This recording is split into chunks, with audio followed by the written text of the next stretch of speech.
Hello everyone, welcome to Lisa Capen Quilts. In this series we're going to be making a t-shirt quilt called Nighty Night. Let me show you what this quilt is going to look like. And in this series we're going to be walking through everything you need to make a throw size quilt. It's going to be lots of fun. Now the other day I went to the Goodwill and I sourced some shirts and I shared a video. I'm going to share a link to this video because it's video number 1 of this series, and I have created a playlist for this series. So if you want to follow along in this series and make your own t-shirt quilt, make sure to save the playlist. I'm going to put a link to the playlist down in the description box below. So we don't have a real set time for all of the videos to come out. There's not going to be a set time. I'm fitting this quilt in with all of my commissions. So please be patient with me, but I think it's going to go by pretty quick. Today we're going to be preparing our t-shirts. So what you need to do is grab a 12.5-inch ruler and a rotary cutter and your cutting mat. You'll need 13 shirts, just like this one. And you'll need some interfacing. You don't have to use it, but I think your life will be so much easier if you do.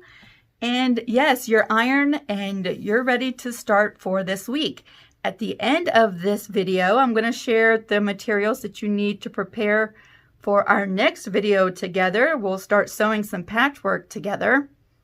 Now this quilt does come in 3 other sizes. I'm going to put a link to the Etsy shop listing for this pattern. Again, this series, we're going to give you everything you need to make the throw size. But the pattern includes a throw size, a twin, queen, and king size quilts, and measurements and all your fabric requirements. So if you want to make this quilt bigger, you can go down to my Etsy listing and check out that pattern. Now, what's really great about this series and this quilt, if you make quilts on commission, or you need a fast t-shirt quilt, someone's asked you to make a quilt, and you need something that looks really fabulous, has that wow factor, but you don't know where to start. This pattern gives you everything you need right from the get-go. And if you do commissions, then it's really easy to streamline the whole process. When your client says, how many shirts do I need? You figure out what size quilt you're going to make and look at the pattern and you say, I need 13 shirts to make your quilt. Go pick out your favorite 13 shirts and we'll get started. So yes, it streamlines the whole process for you and the results are pretty fabulous. This is just a mock picture of what we're making, but I love it. All right, we're going to go ahead and jump in. I'm going to try to keep these videos short. We're going to go straight to work. And yes, I hope you enjoy this series. If you have any questions, jump down to the comment section below. Let's go get started. To begin this quilt project, let's start with our t-shirts. So for the throw size quilt, we're going to need 13 logos. I went to the Goodwill the other day to source some really fun logos, and I was able to find 8 for my quilt. So I've already cut apart my shirts. Here are the fronts or the logos that I want to include into my quilt. And then I have all of the extra backs right here. Next, I'm going to show you how I'm going to create 5 other logos to make up the 13 that we need using the extra material from these shirts. For my extra logos, I'm going to be using this Casa heat transfer vinyl. It includes all the colors that you see on the back of the box, and you don't have to have a heat press. You can use your regular iron to apply your graphics. So I have picked out 5 extra backs, blank pieces of my t-shirts, and I'm going to figure out what colors of vinyl that I want to use to fill in my empty blocks. Once I have selected the colors, I'm ready to move over and cut out my designs with my brother's Scan and Cut. This vinyl has a blue protective sheet. You go ahead and remove that and then place your vinyl on your mat and you're ready to cut. Keep in mind, you're going to want to mirror image your design and put the shiny, clear side of the vinyl on your mat. Once you've cut out your design, we can weed out all of the extra bits. I like to start in the middle of my letters and pull out those bits first. And with the vinyl, I find it really helpful to place my light pad underneath, and then I can see the lines of all of my letters and my design. The light shines through the lines. Once I'm done with that part, I can remove the main part of the vinyl that we're not using. I found this heat transfer vinyl, some colors are easier to weed and to remove all the extra bits, and some colors are a little bit more difficult. So here's our design, and now we're ready to fuse it onto the extra 5 pieces of t-shirt material. To do that, I'm going to use my heat press. I will put the heat press settings for this particular type of vinyl up on the screen. Before I get started, I'm going to go ahead and press my shirt and remove any wrinkles, and then I can apply the press to my design.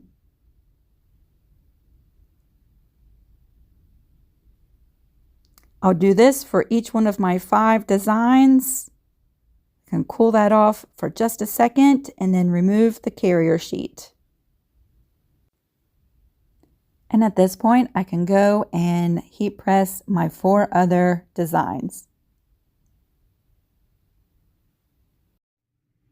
Now that I have all 13 of my shirts ready to go, we're going to go ahead and add some interfacing to the back. So what I've done is I have used my favorite interfacing is Pelon P44F. It is a very lightweight, look how drapable that is, interfacing that we're going to fuse to the back, and you can do that with an iron, you can do that with a easy press, and you can do that with your heat press if you like.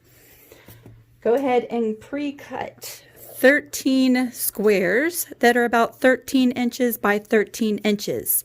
This will make it really quick when you're ready to press everything to the back. You're going to flip your t-shirt pretty side facing down. Add your interfacing with the bumpy side facing your shirt and press that into place. I'm going to go do that and then we'll be right back. Once you have all of the interfacing on the back side of your shirts, we're ready to go ahead and cut out our blocks for our t-shirt quilt. I am using my OmniGrid 12.5-inch ruler. This includes our seam allowance. Our finished blocks will measure 12 inches. We can use this to quickly center our logos and cut out our blocks. I'm going to go ahead, in case you've never seen this done before, and cut out our first block together.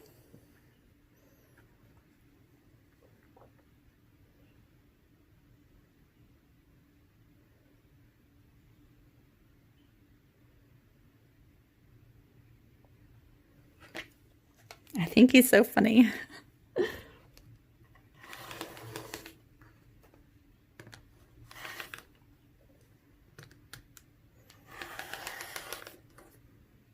I cut out the first 2 sides and then spin it around.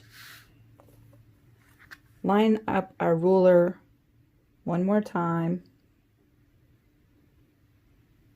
and cut the other side.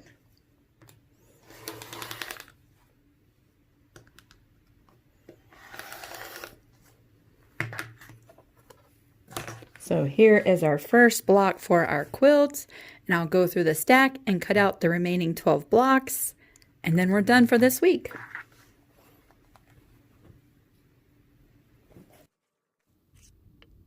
Just going to bring you along so you can see all of the different 13 logos that I'm going to use in this quilt.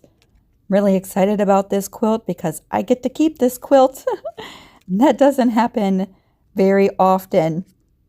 One of the main reasons I wanted to make this quilt is so that I could have an example to show clients when they come what this quilt pattern would look like, so they get a really tangible idea of what their quilt would look like. Of course, you could change all of the colors of the fabrics we're going to add to match their t-shirts. So just to give you an example of all of the different sizes for this quilt, we're using 13 t-shirt logos for the throw size. For the twin size, that requires 21 t-shirt logos. For the queen size, we're going to use 32 t-shirt logos. And for the great big king size quilt, that requires 44 t-shirt logos. So again, if you're doing commissions and you're working with a client, it's very easy to figure out what size quilt you need to make, or if they're wanting a queen size, you know exactly how many shirts to tell them to prepare before you ever even meet with them, which really streamlines the whole process and makes it so simple. I had a lot of fun going to the Goodwill the other day with Bethany and looking for these shirts. That was a fun little video. Again, if you haven't seen that, I'll put a link to that in the description box so you can go check out what a Goodwill outlet retail store is like. Now, because this quilt is for me, I got to customize 5 of the logos so that they really fit like my personality. I think it's funny, some of the t-shirts talk about being lazy or procrastinating, and then one of them talks about having no days off. And then the other ones I just thought I'd customize to fit like my life. That's a great idea if a client wants a bigger quilt but only has so many shirts to work with. This is a great way that you could add some extra blocks into their quilt.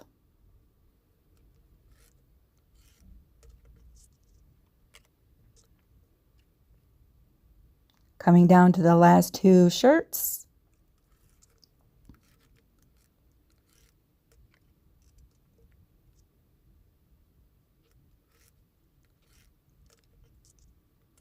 Now, of course, if you're working with shirts that aren't quite big enough to do 12 inches, then you could always add a little border around your logo to bring it up to 12.5 inches.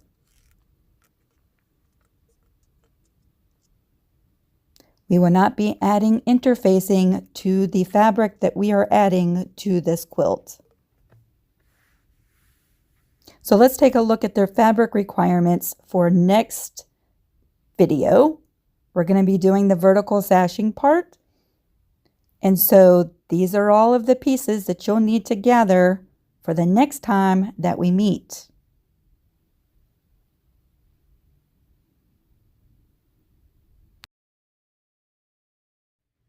Now, for a lot of you who have done t-shirt quilts, the information that I shared showing how to cut out your interfacing, how to fuse and cut out your blocks is repetitive information. However, we have tons of new quilters on my channel and a lot of people who have never made a t-shirt quilt before, and this is going to be their very first quilt. Just to let you know, I do have lots of videos regarding t-shirt quilts, tips, tutorials, tricks of making t-shirt quilts. Tons of videos on my channel. So if you want to find out how to mark your mat, to cut your blocks out with a straight ruler and a cutting mat, you can find a video for that. If you want to see how to fuse interfacing onto the back side of your shirts, you can find videos for that. I have a lot of videos about t-shirt quilts. So if this is your very first time and this video was too fast or a little bit overwhelming, spend some time and go through my channel and check out all of the t-shirt quilt videos. And of course, if you have any questions, I'd love to help. You can jump down to the comment section below. Now, as always, I would love to see your t-shirt quilts. If you want to join me over on the Creative Crew group, I'm going to have a link for that. Feel free to follow me over on Facebook. I'll have my Facebook page link in the description box as well. Okay, I'm going to start figuring out which fabrics I want to put with these shirts so that we can do some patchwork in the next video. And until then, have fun creating, and I'll see you really soon. Bye, everybody.